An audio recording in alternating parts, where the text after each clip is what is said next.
Mommy, this kid's from Providence and he's on TV. Godzilla is so fire. Yeah. Take a shot. Hey, don't be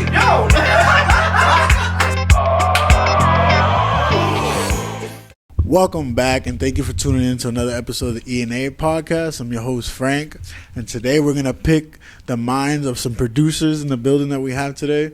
Today, to the right of me, we got Larry O. Hey, thanks for having me, man. No problem. We got Otto, a.k.a. Autopilot. What up, baby? Some dope-ass producers. If y'all don't know, follow their page, Larry O. Instagram, Autopilot. Fire producers.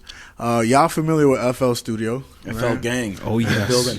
Why do you guys prefer FLStudio? For me, it's honestly like what I started out on. It was the first thing I touched, really. When I went to go like learn how to make beats, like probably Googled it, and FLStudio popped up. Fruity Loops. Back then, you know what I mean? Since before they changed the name of it, but it was the first thing that popped up, to be honest, and the first thing that had like a decent amount of information on how to use it.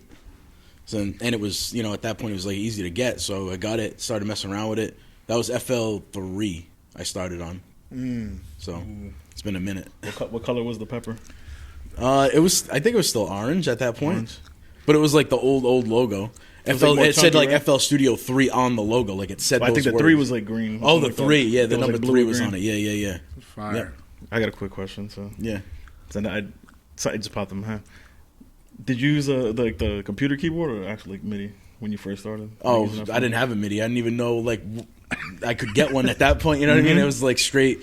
Honestly, it was like no mouse. And it was at the point where I had a laptop that had the little red dot in the middle of it as the mouse. Eraser. Like, yeah, it looked like an eraser top to a pencil. Yeah. Like that was the mouse. It was like this little like red dot in the middle of the keyboard, smack dab in the middle of it. Struggle, bro. Yeah, so I had to use that, and then the click was down below, like underneath the space So you had bar. to be like this the whole time. So you had carpal tunnel central. How long have you been producing? I've been producing now for over 20 years. I think it's like 21 years now. Wow. And it was all on FLStudio, yeah. Wow. What inspires you? What inspired you to start? I know you told me that you played drums. Yeah, I started playing drums after I learned how to make beats. Oh, no shit. Yeah, so I was saying, I learned late on drums. And when I started getting interested in beats, and I was looking up like how to make them, what to use to make them, FLStudio popped up. You know, and then messed around with that, and from there, couple of my friends were in a band, and I just wanted to play drums. I could understand it like right away because, like, I could understand it mentally, just like physically, it was hard, like getting the timing on and the coordination going, but it helped me, like, learn how to hold a beat. Right. Yeah. Right. What are some go-to plugins that you do on FLStudio that you love fucking with? Flex is probably like top. Flex is in the last, I don't even know how many years now. It's just been getting better and better. Think of like an Omnisphere, but it's built into FL. They're constantly updating the packs. They're outsourcing for packs. They're getting packs like in-house made, from their team. And it just honestly keeps getting better and better. That's probably like my go-to for synths and any instrument plugins right now. I'll still use FL Keys if I need to. I'll use like Sakura if I want something different. Citrus. Mixing plugins, I'm using a lot of different stuff. Maybe like it's probably like 95% stock too, though. No shit. Yeah, on everything. The EQ that FL has is like it's pretty elite just for like a stock. I'm waiting on an EQ3. They gotta have one soon, bro. There's got to be a parametric EQ3 coming with some mid-side, some dynamic. Yeah. There's supposedly like this mystery plugin that they've been teasing. I don't and is that the one people with the saturator, almost like a saturation. Well, they don't. It's all blurred out. Like in the forum, I posted about it not too long ago. Yeah, I think that's the one I saw. And all you see is like mid-side, and everybody's thinking that it could be a parametric EQ3, like a dynamic, like a Pro Q, like Fab Filter stuff. Is that Fab Filter? Yeah. Yeah, Fab Filter. Pro Q, right? Pro Q, yeah. Yeah, like I said, I don't even know like third party that much because I don't really need it. It probably won't even eat up like any CPU. Yeah, I mean that's the other thing. Imagine it's gonna be like super CPU clean. Oh, that's nuts. Yeah. What do you start with when you're creating a beat?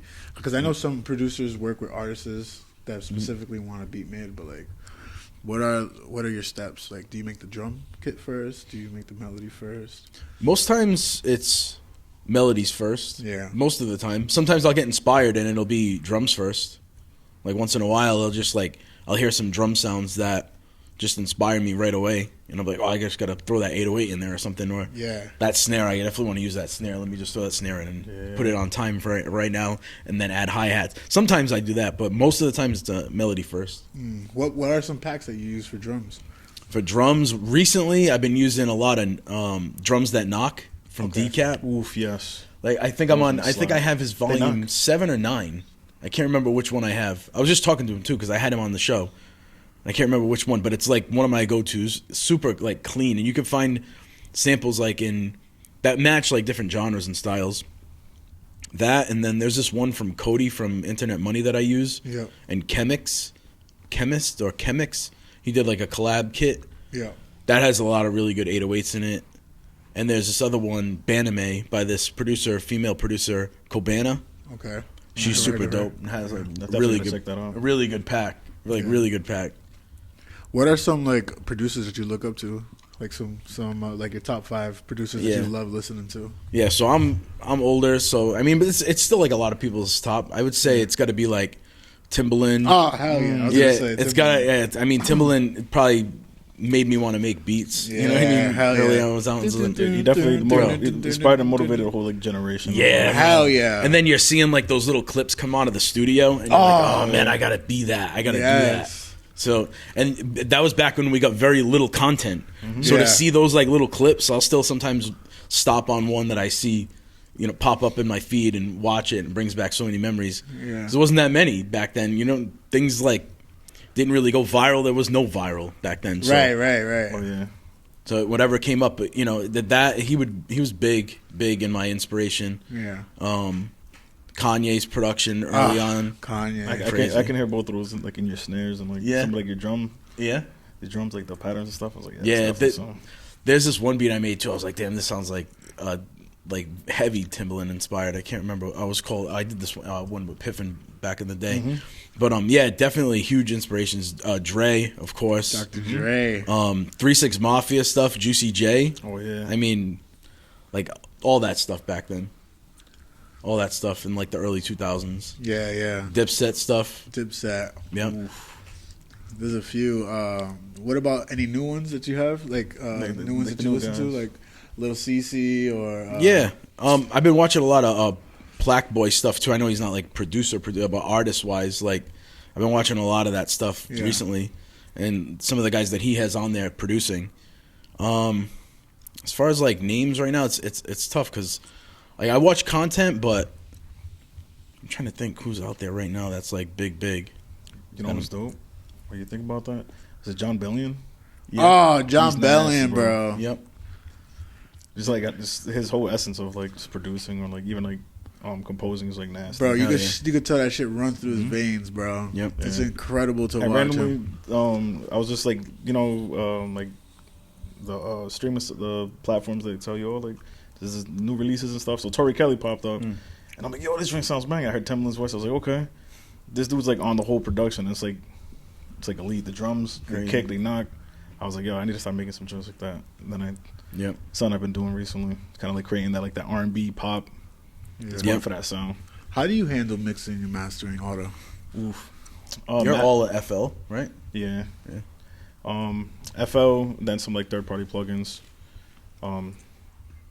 But we had a convo about Maximus once in a while. Like if I like really like, I don't feel like using anything crazy. Just slap the joint on.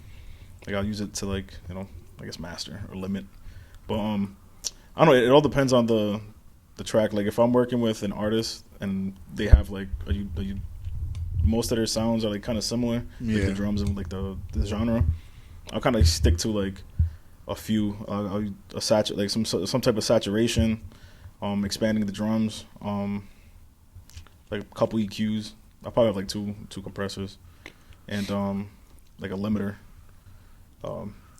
I like Ozone. Ozone's definitely. I like Ozone. Ozone's good. I'm thinking of going back in time on like Ozone because the new ones is cool, but then I feel like it's doing a lot that I still don't even understand. What Ozone are they on right now? Oof. 12? Probably, I believe so. It's 11 like or 12? X or something like that. I don't know. Oh, they stopped numbering them, mate? I think so. I don't know. Yeah. I've been using the same one for the past couple of years. I was it on was like at 10 or 11, something yeah. like that.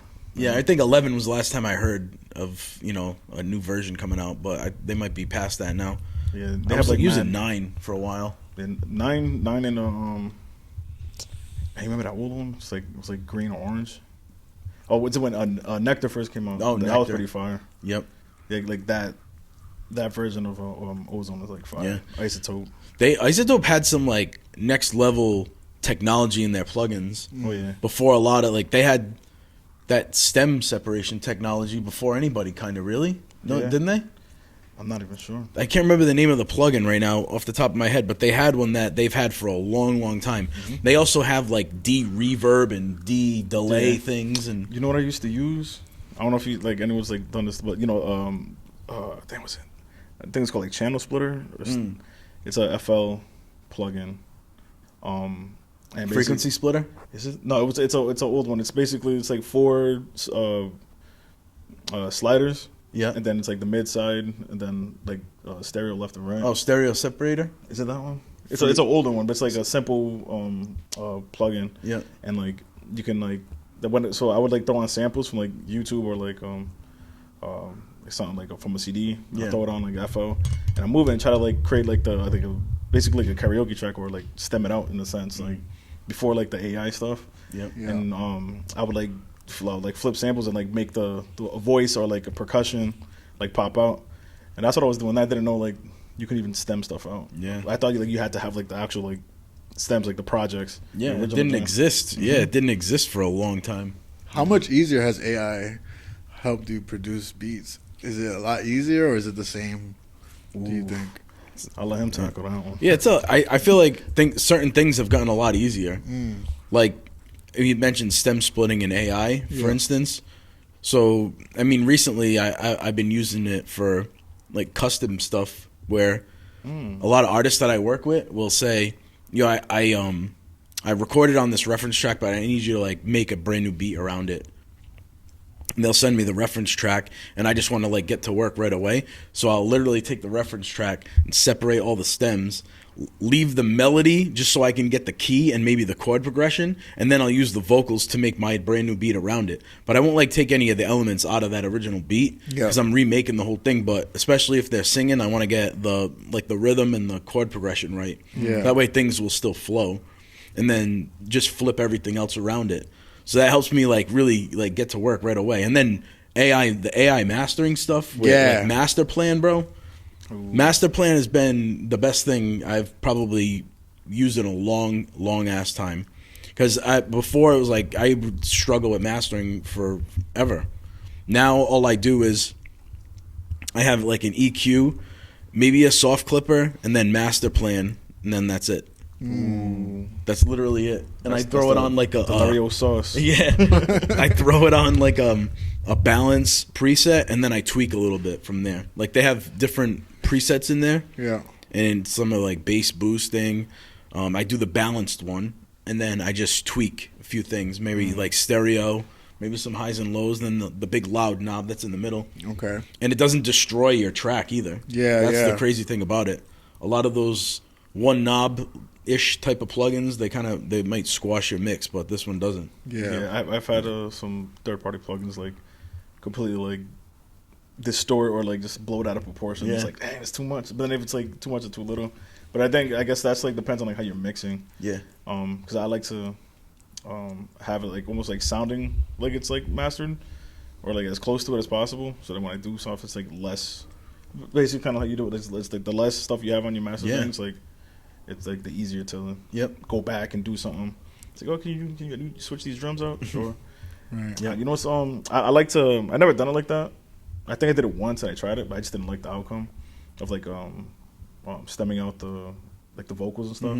But I just ask them or try to convince the artist or the client hey, I'd prefer to re-record the hook and then build from there, and then I don't know, but Yeah. for me that's always worked. Yeah, I'll use that method to kind of just build around it, make a brand new beat around everything. Yeah. And then they re-record it, or they'll send me like the dry original perfect stems. Okay. I'm just doing that to like make the beat.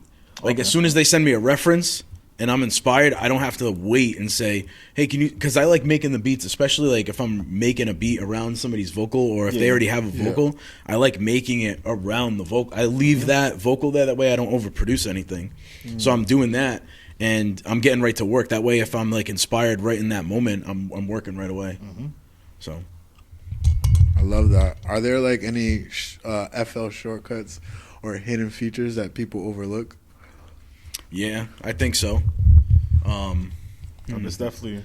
I would say a plugin that they overlook is Patcher.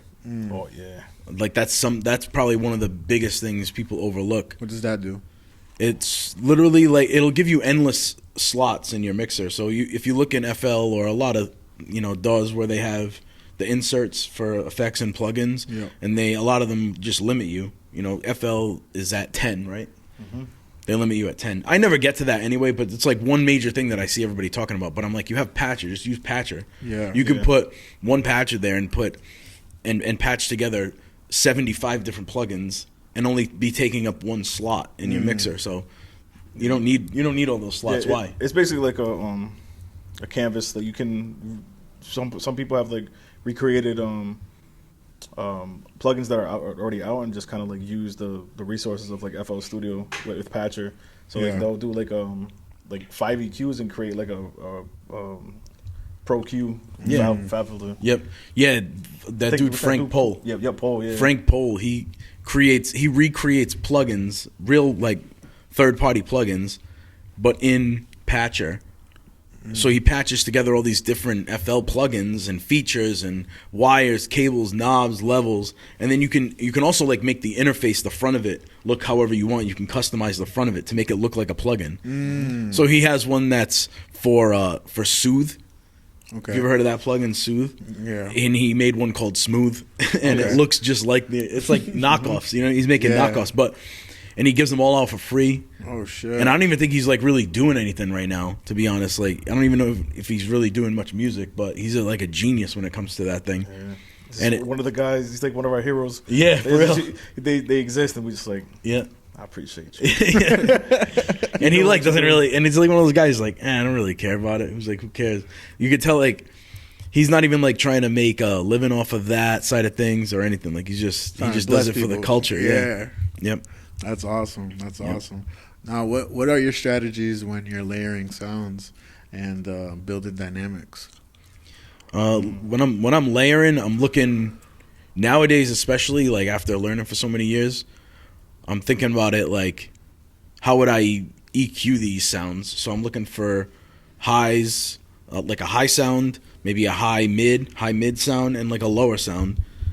And then anything else from there, if it sounds like I need to fit something in, I can EQ it. But the less EQing and mixing that I do, the better, I think. If you find sounds that like work together like that without having to do anything, you're kind of on the right track as far as like layering instruments go.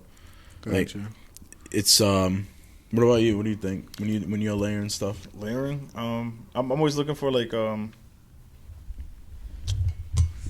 what's it called? Like, what's contrary? Like for like melodies, the opposite. A counter melody. Counter melody. Yeah. So like I find like a counter melody or like a sound that like complements like you said, if there's like a high sound, I want to find like a low that doesn't take up that same like frequency range. Right. Cause some like sounds like you'll have to filter and do this and all that. But usually like I find myself carving stuff out or like maybe finding a sample, like just like a piece of it and then kind of like stretching it out. So like I have like the main melody, a counter melody, some bass, and then something kind of like talking in between all the sounds and like in the drums. Yeah. I like to keep it open enough to like where this beat's just a beat, like it's fire, like I could hit the game movie, but I like to keep it open for like an artist, because a couple of my close friends, they're artists, you know what it is, so they're like, easy, this is something dope with this person, so that's what I do. Like I think about where their voice is gonna sit, how they their cadence on the track usually, and then like I know how to build around it. So that's usually how I go about it, kind of thinking about the artist ahead of time. Like, oh, if I was gonna do a song on this, what am I doing? Yeah. How am I gonna rap on this? Like, am I singing? Am I rapping? Yeah. Or is it just like a beat? So it kind of like depends on. It's all about space. Yeah, exactly. Creating space, knowing what space you have, Right. and working with that, not overdoing it. Yeah, a lot of people overdo that shit. Yeah.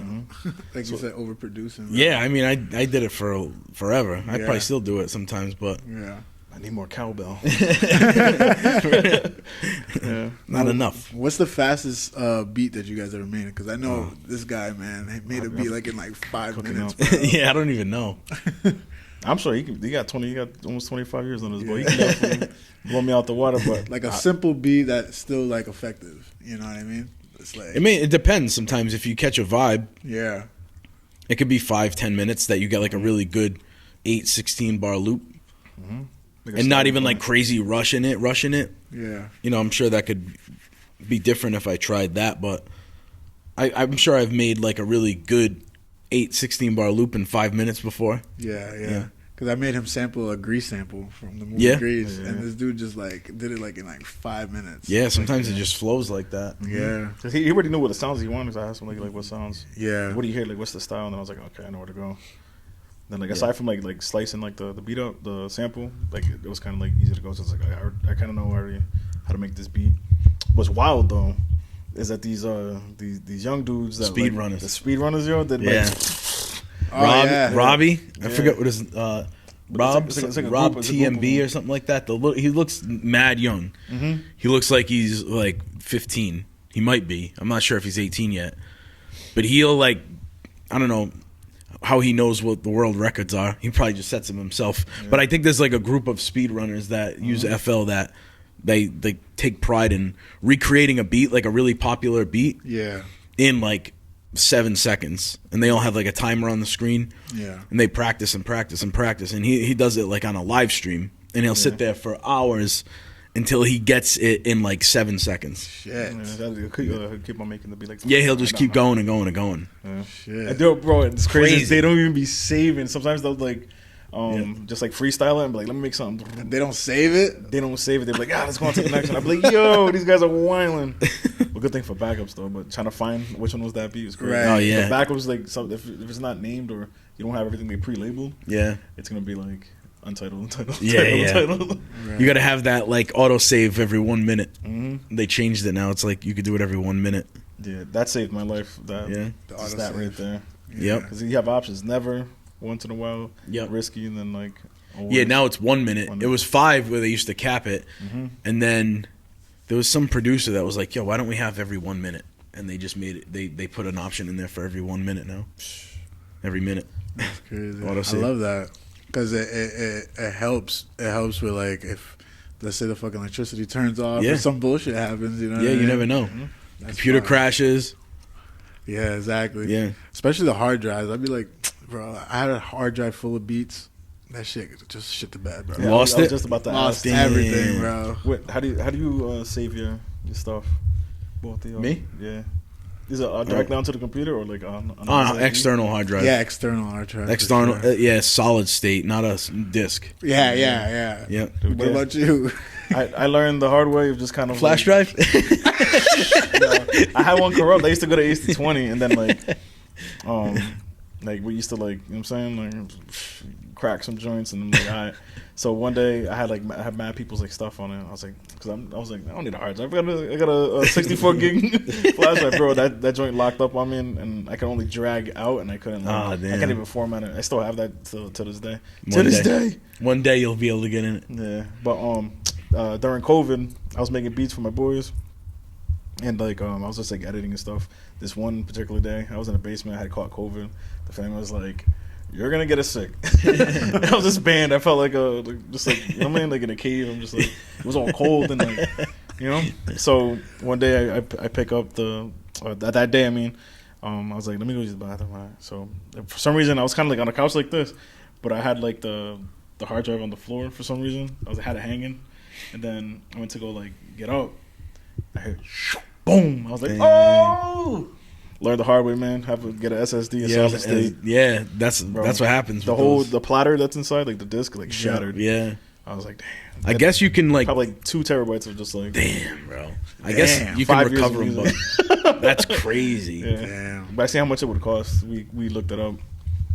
I ended up buying like I don't even know what the standard is now, but I ended up getting a few of those Glyph hard drives, like the big fat ones. I have like a 2 terabyte and a 4 terabyte for audio stuff. It's plenty.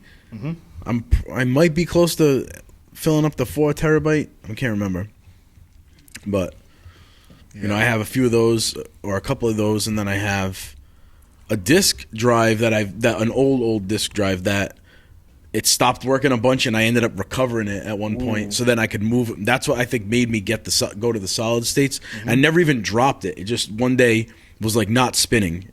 Inside, you could just hear it. Like dust came out of it. Oh, man.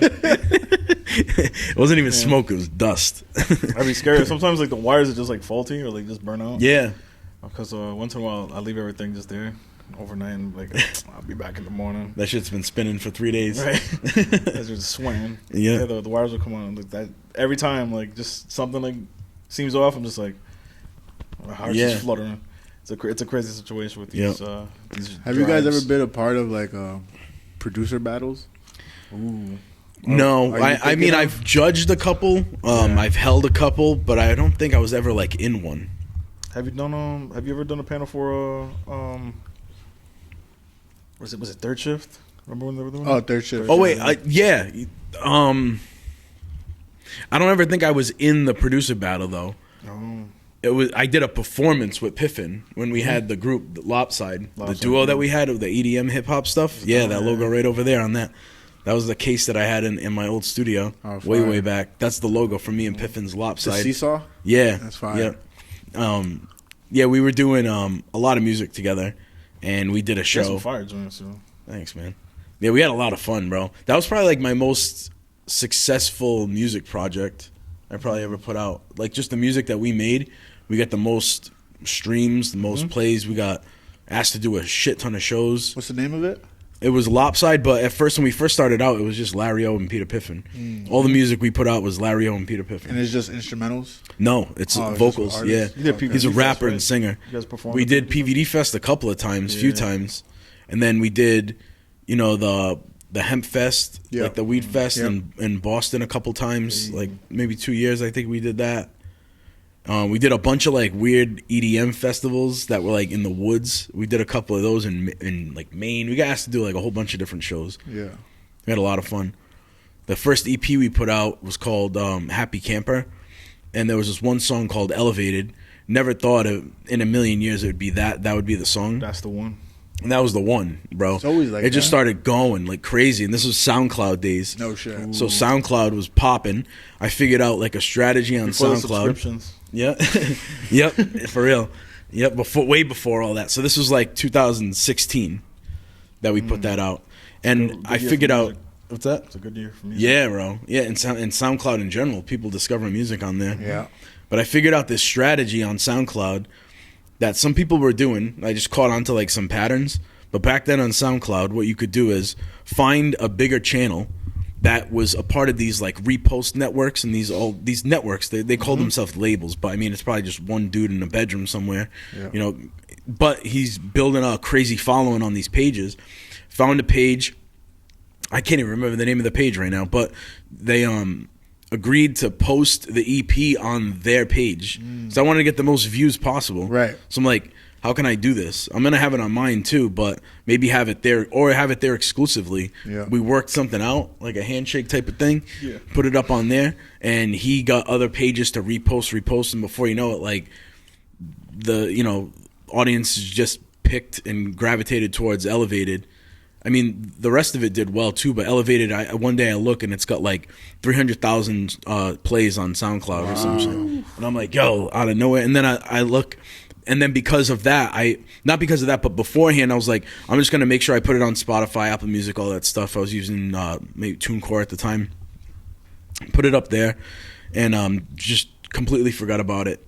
And then months and months later, I'm looking and seeing the numbers go crazy on SoundCloud. At that point, I'm only thinking SoundCloud everything because that's where everybody's doing their music, putting their music and looking for plays. So I'm not even thinking about Spotify and Apple Music and anything like that. Yeah. I go to check that one day, and there's like actually money in our account, and I'm like, I'm all right. We're making money off of music right now. Like for the first time in my life, I'm like making a few dollars off this. So I was like completely shocked. Because people were going to SoundCloud, discovering, and then going to Spotify to listen to it on a day-to-day basis. Because SoundCloud app wasn't really that great. Yeah, I feel like it's like super tough now because there's like so much like I guess there's words like stipulations and just so many opinions on like the label stuff and dropping music and just create and keep on dropping, like knowing like how like having that happen and then like knowing what you know now and like your experience. How would you suggest like someone like still doing that? Like a form of that, but the form of that now is like, I mean, even we should have been doing more of it back then because it probably would have went crazy. Is the content, the content. Right now, the attention is on these platforms, TikTok, Instagram, and then people discover you. That's where people are discovering your music now, or streams or streaming. It depends on the person and how they consume the content, but if you can pick one lane that gets a lot of attention and just try to perfect that lane. You know, like I was like, all right, this is where I consume my music right now is SoundCloud. I'm listening to music on here. We're getting motivated by music on here. So in turn, people might gravitate towards it more if they discover it on here. Yeah. So it's like just finding a lane that has a lot of eyes and ears and just going hard on it. Yeah. Content has got to be everything right now. You've got to make sure that you're posting a lot of content around your songs, around your beats, whatever it is, and you got to be really creative because there's so much competition. Right, right. You can't just post a flyer anymore and expect it to get a bunch of plays. You know, just a still image of your album cover. Right. Ain't gonna do anything right now. Slow jams with auto. Listen now. unless you're Drake or Kendrick or somebody like, you know what I mean, massive right now. Right. Those are the only people that are going to get away with dropping an album cover with audio on it and it doing anything. Thinking about it, like sometimes I'd be like just doom scrolling, but then like I'll catch like a artist with like a creative reel like about their music and stuff, and I'm like, you'll see a few of them, and then you see one just like, oh snap, I like what I'm seeing and what I'm hearing, like I can attest to that. Like I feel as a consumer. Like that's absolutely like accurate, or heading to the right path about that. Yeah, so y'all better. Yeah, it's all content. And if you're afraid to do content and you're trying to make it in music, then you're in the wrong field. Right. Then you're just not gonna.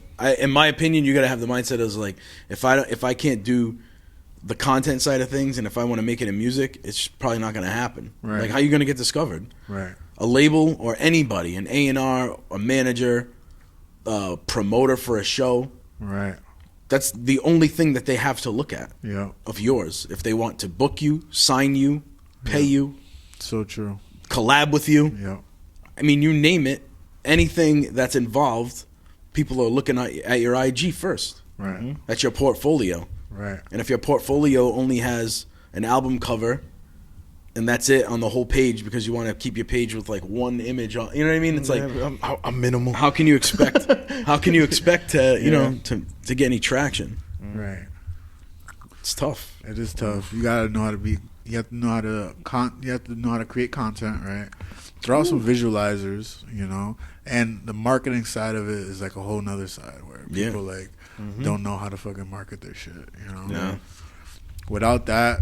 Because people are, a lot of people are visual, like they're visualizers. Like they like to see the shit and not just hear it. Like you said, you could be like Drake and you could drop a fucking photo and everybody could get like 3 million likes or views, But and Drake also comes from an era where it was before all this stuff. Right. I mean, he's such a household name. Yeah.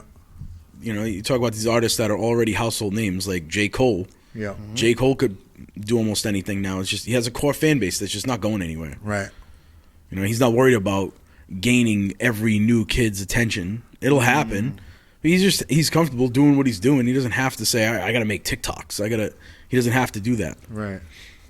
But the consumer makes it for him. Yeah. That's a wild level. It's so to be true. At, though. Yeah. Oh my God, Drake. Yeah. People say that he has like a fucking warehouse full of like a bunch of cell phones just streaming and shit. Man, I know. The stream farming thing is real, though. Yeah. That's a real thing. Yeah. Yeah, they just knocked off a whole bunch of people's streams recently. Oh, because they're fake. I remember that. They're realizing that they're fake. They're doing all these farms, like legit, like you just said. It sounds crazy and funny, but people are there's really farms that are shit. doing that It's crazy. with like thousands of phones, and they're just like streaming music, different Spotify accounts. What do you think about that Kendrick song, the beat? They're Not Like Us. You fuck with that beat? Yeah, I love that beat. It's just so simple. Yeah. Mustard's going crazy. Yeah, Mustard. That's another. He's going crazy right now, though. Yeah, he reinvented himself. Unbelievable, bro. That's crazy.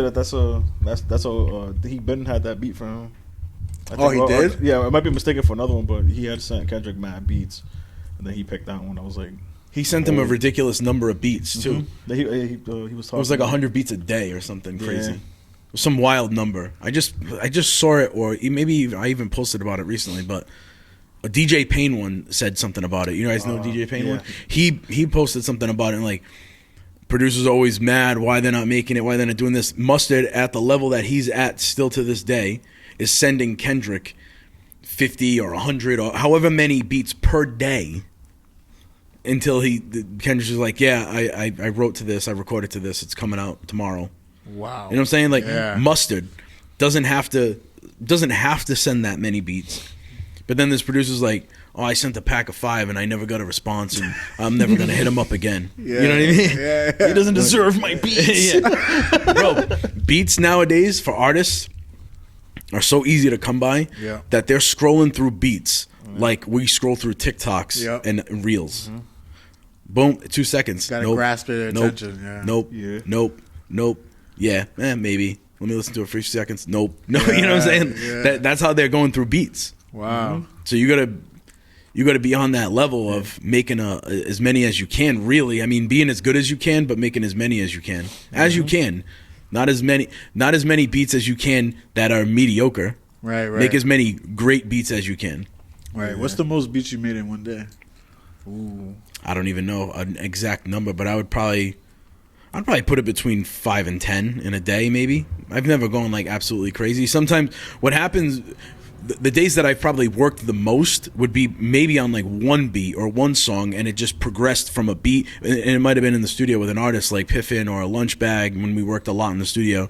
Or he goes by John Phelps now, but it would probably be in the studio like, you know, a 10-hour day, 12, 16-hour day of working on that one song. And we probably, you know, came up with an idea for the beat, wrote the lyrics, recorded it, fine-tuned everything, made tons and tons of changes. And it was just like an all-day event, you know what I mean, on that one song. Yeah. But I've also made like a lot of beats in one day. Do you still have your old beats? I have almost everything that I've ever made. How many do you have? I don't even know, bro. But I have folders. Thousands. I have folders that go back to 2009, I think. I gotta hear those. Wow. And probably honestly, a little bit before that too, because I have one folder in my hard drive that says "old as shit," because when I was like consolidating stuff, I knew that was like, even then it was the oldest like group of beats, and I have my first beat that I ever made in a session. Wow. Yeah, there's I never lost anything. Wow. Surprisingly, at the very, very, very beginning, I don't know, I might have lost some sounds, but I never lost beat sessions. Wow. Yep. I have, for some reason, I have everything. I've been so disorganized with the music for so long. I was too, though. I think it was pure luck, bro, that I had everything saved. Because for the longest time, I never had an external hard drive. It was all internal.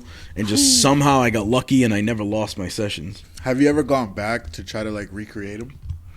No, but I'll go back and listen and be like, what the hell was I thinking then? Or I'll sometimes go back and hear an old beat and be like, oh, there was an idea there.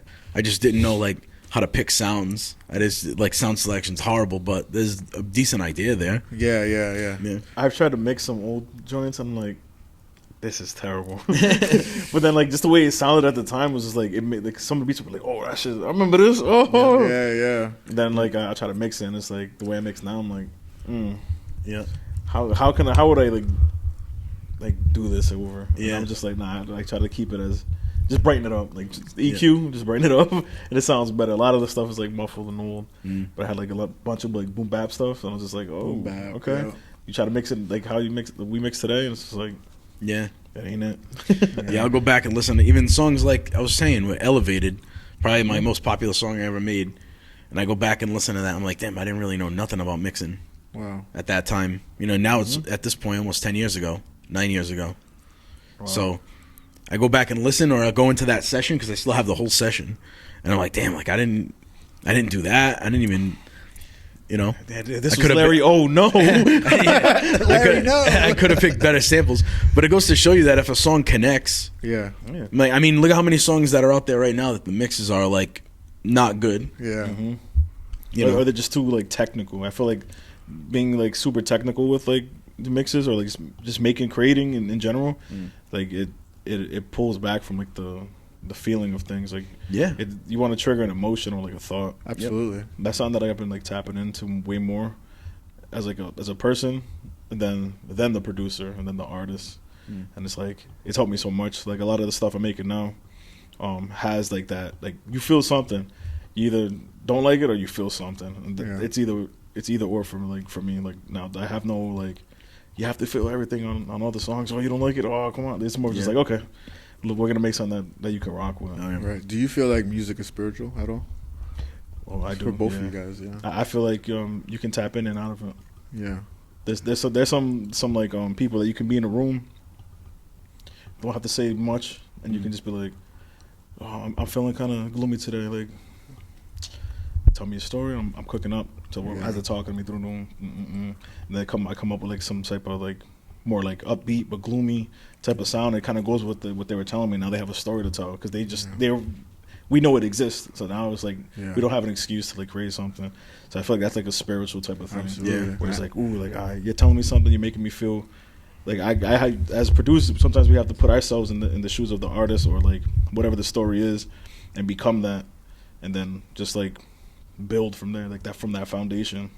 Yeah. So I feel like that's more of like a spiritual and mental thing. Yeah, I agree, man. I think if you're able to shift somebody's emotions, that's pure art.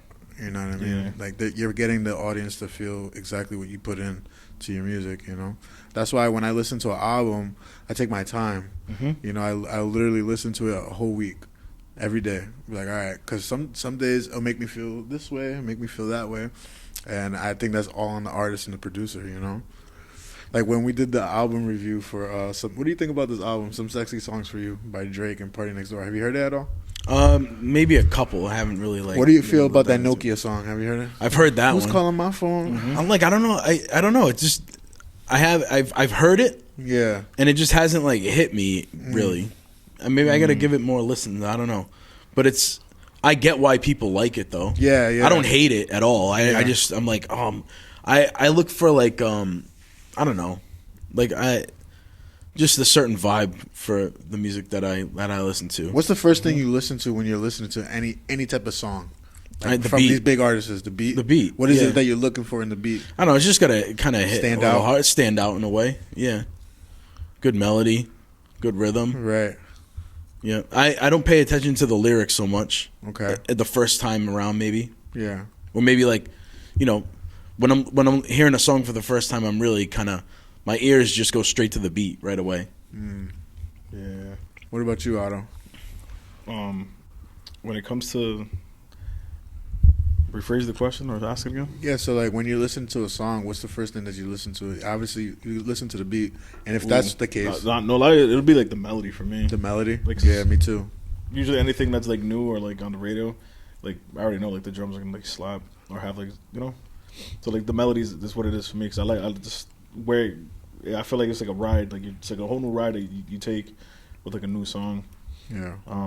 If the drums are dookie, I just like I'll move on to the next thing. But it'll be on my mind, I'll be like, damn, I actually made something like that with some better drums, that producer thoughts.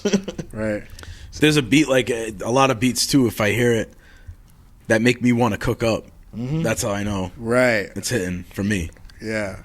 Same. Like, oh, let's make this. I don't want to finish listening to this right now. I just want to make a beat. Right. Right. What's the most game changing thing that you've encountered on FLStudio? Ooh. The most game changing thing on FLStudio. Probably when they started adding a lot of recording features. Okay. Because for a long time you couldn't at the beginning you couldn't even record audio. It wasn't meant for recording at all.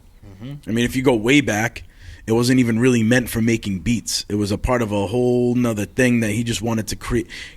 The guy that created it wanted to create something where you could create a little bit of kind of music or a loop, really, for video games. It was like based around something else. Yeah, I didn't even know that. Yep. And so once they started, I think especially it was like significant in FL20 when they started really incorporating some dope recording features. And then that's when for me, game changing, made a big switch from recording in Cubase, because I was running studio time full time, and I was using Cubase to record, and at one point I was using FL to mix because I was getting better at FL mixing wise. So I would record into Cubase and then export stems out of that into FL to finish the mix. My mixes would come out better in there. Gotcha. And then once they incorporated like more recording features and better recording features, it made it a lot quicker to record. I made the switch and just went completely full-time recording in there. So that's probably a game changer for me. Yeah. FL's definitely come a long way, especially for like producers, engineers, and artists, than everyone in between. Honestly, I can say the recording thing too, man. Yeah. Because I used to like make the beats on FL or like I think it was like Mixcraft or some acoustic thing where you can just do the drums, and then I had a version of Pro Tools, and then like record off of that, where I think it was like what was before Audacity? Cool Edit. Cool Edit Pro, yeah. So it was Cool That's Edit where I on Pro first ever Tools. recorded anything, was on Cool Edit Pro. Yeah. I was making Nextel ringtones. No shit. Yep. Damn. Yeah. Nextel the ringtone. I was making Nextel ringtones, and then Adobe bought it. Yo, Yeah. that's when it came out. I recorded the first time I recorded it was in Cool Edit and Adobe Cool Edit? Audition in the Oak Street studio. I was Oh, in wow. Olneyville. I That's was wild. recording into that for a while. Yeah. Yeah, it was kind of like Pro Tools. You can kind of do a little edit thing, Yeah. do the little ew. Yep. But I think that's what I still Bro, they think- had the technology before anybody, that noise cancellation technology. Yeah. Adobe and Cool Edit. Cool Edit had it really before anything. Yeah, my boy, I think it was Sway. I'm pretty sure it was him that showed me like you can, like select it and then, like filter it or basically do like the noise cancellation. I was like, oh, that's fire. But like the mic I was recording with, it was Dookie, so it like took out most of the stuff that was there. I was like, oh, because it was just so shitty. Yeah, and yeah. There wasn't like a ton of yeah, because if there's noise and if that noise is like everywhere, Yeah. it depends on the noise that you selected. So now Cool, it's like, Cool Edit's like psh, it all got yeah, go. it's all gotta get. We've detected that it all sounds like shit. Right. Do you a favor. Are you sponsored by FL or endorsed by FL? at all? Not like anything serious. Like, Yeah. Speaking of you- affiliate. yeah, I've worked with them now, especially within the last few years. I've done some sponsored content with them for them. But for the most part, I mean, I've just been posting about stuff that I do that I know that I want to share, you know, for years and years now, just because I'm so passionate about it, and Oh, so many yeah. people that use it, so there's a market for it. Hell yeah. Yeah, but it's just been kind of recent where we've partnered up and done some things together where, you know, they have certain features coming out and they want me to post about them, so I'll do those. And I went to NAMM this year, and last year I Me did too. some mini events. I LA? saw that you went to NAMM, yeah. Yeah, dude. That Yep. was fucking awesome. So I was at the FL Sad I booth. missed it. Okay. Yeah, Fuck. you know, I was in the corner. Okay, yeah. In the corner over there, Yeah. the pro audio section. Yeah. So last year, I hit them up. I'm like, "Is anybody going to NAMM?" He's like, "I don't even know. I might be going." He's like, "Maybe the CEO's going." He's like, "We don't know. We don't really have much of a setup." This is last year, and I was like, "Yo, it'd be awesome if I could like help put together a couple of events. I know a bunch of FLStudio influencers that might want to get involved. We could do like a cook-up battle. We could do something there, something Fire. cool there." He's like, "Yeah, let's do it." So last year we did a couple of those. Did like a panel of like a whole bunch of FL guys that came through. Yeah. Jay Cactus, Infinite, Steven from Cymatics came by. And then this year we did the same thing. We did a 5-minute cook-up battle, and then one other thing we did too, and that was dope. So yeah, I'm like working Fire. with them on certain things. Fire. It's cool. It's been awesome. Yeah. Are you gonna go to the next NAMM show? Yeah, definitely. Yeah, Oh, yeah. I've gone to the last 3. sure. In the last 2, I was really like doing things. Like I was a part of some panels I did with Ali from TD's Mixed by Ali and Engineers. Yeah. So I did a panel. This year. He asked me to do an FLStudio workshop. I did that with Elgene from Help Me Devon. His mixes be crazy. Oh Yeah. yeah. Yep. So I did an FLStudio workshop at the Engineers booth with him. Last year I did stuff with Sennheiser. It's been dope, man. Been getting asked to do some like really cool stuff. It's a great place to network. Bro. Yeah. And spread your brand and spread your exposure for yourself, man. Yep. I And it's hope- he been needs cool to go. meet people that Yeah. I've only known through the internet. Sad I missed I it, invited him to go. bro. I was supposed to go. Damn. Next year we should all just like kind of link up. You gonna go next year? Yeah, we're gonna go next year. I'm for sure. sure going. They actually After have what 2 I seen you shows do? a year. The Okay. the other NAMM show is in I think either Texas or Tennessee. One of Ooh, those. if it's another one. There's another NAMM in somewhere else. In Really? July or June. Really? Yep. I think it's gonna be in Tennessee or damn. Texas. One of those. I might be confused. I'm doing most likely. I'll say I'm you know Mixed Nick. Mixed Nick. No. You know Wavy Wayne. Yes. I've He heard does. of him. He started his own like mix convention in Atlanta called Mixed Nick. I'm almost positive I'm going and I'm doing that. I'll be doing some FL stuff Okay. in July. Fire. July. Fire. Are you familiar with Nick Paps? Nick Paps. That sounds familiar. He does like beats for like Meek Mill and shit like that. He's from Milford, Mass. Oh yeah. Oh, word. Yeah, I'm like, yo, Neighbor. small world. Yeah, bro. That's why I'm like, I thought you probably would have known him. I probably do. You probably know maybe him. by face. Yeah, yeah. That name sounds mad familiar though. Nick Yeah. Paps. I know him in the face. I ask our guests this on every episode. What do you want to be remembered for? Ooh. Helping producers. Mm. Pretty much it. Yep. Just helping producers. That's what I've dedicated the last, I wouldn't say my entire career, but really like dedicated the last 8 years to, 7, 8 years now, doing the producer content. So yeah. I mean, even in studio, like Yeah, that too. A whole circle of like artists, like friends, that can be like, yeah, I remember this guy just sit there and explain everything to me. Yeah. You definitely have like an ill impact. Yeah. I appreciate that, Give me man. flowers now. Thank you, bro. I appreciate that, man. Thank you. Hey, yo, you good? That's funny you say that because a lot of times like people ask like how would I get into like teaching and just I don't know, I feel like I always just would be in the studio and if anybody was like, oh, that's crazy how you did that, and I would just like explain how I did it, why I did it, or if I just give advice even if it was like unsolicited if they didn't want to hear it. I was like whatever. Right. But like I don't know, I'm just trying to help, just always just trying to help. I'm like so passionate about it. I want to like spread whatever I learn. Yeah, I love that. I can't be a gatekeeper, bro. No. The complete opposite. Yeah. The complete I love that. opposite. I love that. The world needs seasoning, man. So you give them the sauce. Right. Cook up. Chef Larry, bro. Yep. You're a multi-platinum producer. Is that what it is? No. No. What is your Instagram? say? Soon it's coming. Yeah. Maybe one day. Prophesy that, yo. What does it say? FLStudio power user maybe? That's what Says I think on it is. there? I think so. I thought I saw something platinum or some shit like that. No. But I definitely think I you're wish. no, you will. Eventually, you gotta keep grinding. That's not what I like. He's foreseeing. Yeah. But that's not what you're like. You're not Yeah. you're not. I feel like that. I could have gotten there if like my my career path kind of like took a little bit of a turn at one point, 7, 8 years ago, where I really fell in love with teaching the Yeah. stuff, and making content. Yeah. If I had stayed on that path of like making music every single day, yeah, could have got there. Because I mean, the last real project that I did with Piffin did really well. Yeah. And it just things, careers take different paths, and Of course. Of course. Do you Throughout feel like you're closer to that like now? to I mean, like obviously, being like a time platinum. passes. Yeah.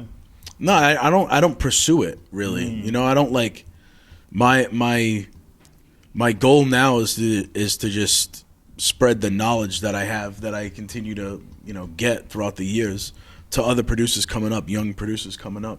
Yeah, in any way I can, just make content for them. I love that. Man. Are you coming up with any more projects coming up at all? I'm doing some stuff here and there. Yeah, I got some cool stuff going on. I got some cool events that I got in the works. Like I said, Mixnick possibly. Yeah. I might be doing this thing in Europe. There's these things that are just kind of like in the works right now. Fuck yeah. I can't like say 100% that they're even happening, but like things in the works. Yeah. I'm always like, working on like 100 different things. Right. You have to. Of course. Yeah. Of course. You gotta extend your craft in different places, man. Yeah. Hell yeah. You can't stay still. You go stale. Yeah. Yeah, and I just can't. I can't stay still anyway. yeah. It's like it's just Gotta be on the move. Yeah, I can't just sit around. That's how I am, man. I got that ADHD shit. Yeah, we'll have our moments where we kind of just sit and maybe do nothing for a day. I like to do nothing. Right. I like that. You need that as like a reset. But then it's like, all right, then I get back to it and I'm like grinding. Right. So you gotta have a good balance of it. Yeah. Fresh ears too, man. Yeah. I tell people, like, when you're working on something for so long, you gotta give yourself like a day or two and come back with fresh ears and be like, oh shit. Because you might think it's fire, and then the next day you're like, oh, this shit doesn't sound like how I thought it sounded yesterday or a couple of days ago. So fresh ears. Dude, that happened to me too. Basically what I was going through today, last night. Yesterday I was in the studio since like 3 with Big Frank, and then he records now. So he makes the engineers, yeah. Dope. He doesn't like engineer. I do like the. I haven't seen him in a minute. Yeah, he be popping through, and then it was like hours that we were here, and then we worked on stuff that we were doing, and then Bob came through yesterday. Yeah, Bob and Bobby. Scribe. Yeah, Bobby Beansack. Bobby Beansack. And Scribe. Yeah, I haven't seen Scribe in a while either. Yeah, he laid something down. I was like, okay. We just worked on some stuff, and it was just like straight music all day. Yeah. And then my other boy hit me up because he usually does Tuesday nights, and then like we're here till like 3 a.m. and I'm just like, by the time I get home, my ears are ringing. I'm just like, yeah, bro. I can't even sleep. I'm about to watch. I just put the Punisher on. I'm rewatching it. So I'm just like, all right. I wake up in the morning. I was like, Jesus, yo, I am drained, dude. It's good though. Like, hours. It's good to have like nights like that though. Sometimes it's good. It's good vibes. Hell yeah. I miss those kind of late studio nights. Quiet, yeah. Yeah, I'm just like, nights are just. I got 3 kids now. There's like, a noise right there. Time goes everywhere. Yeah. Like I'm more on like a structured schedule. Yeah. Where I was like saying like how I had the studio on Charles Street. That would be 6, 7 a.m. I'm leaving. Wow. I'm going to bed at like 8, 9 a.m. Wow. And then that's when I had one kid. It was like a lot easier.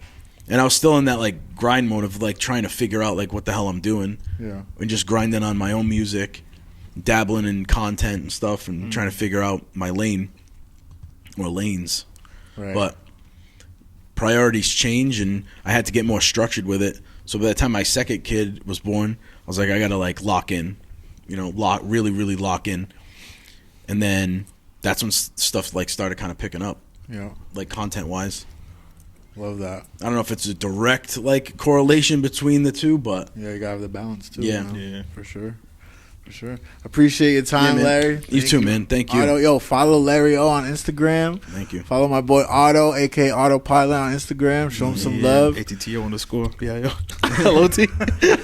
It's a hard name to tap in. God damn, this fucking seat is comfortable as fuck. You almost fellas. I see you rocking backwards.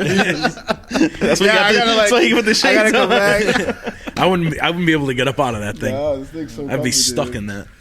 But yeah, tap in. Thank you for watching another episode of the ENA podcast. We out. Yeah.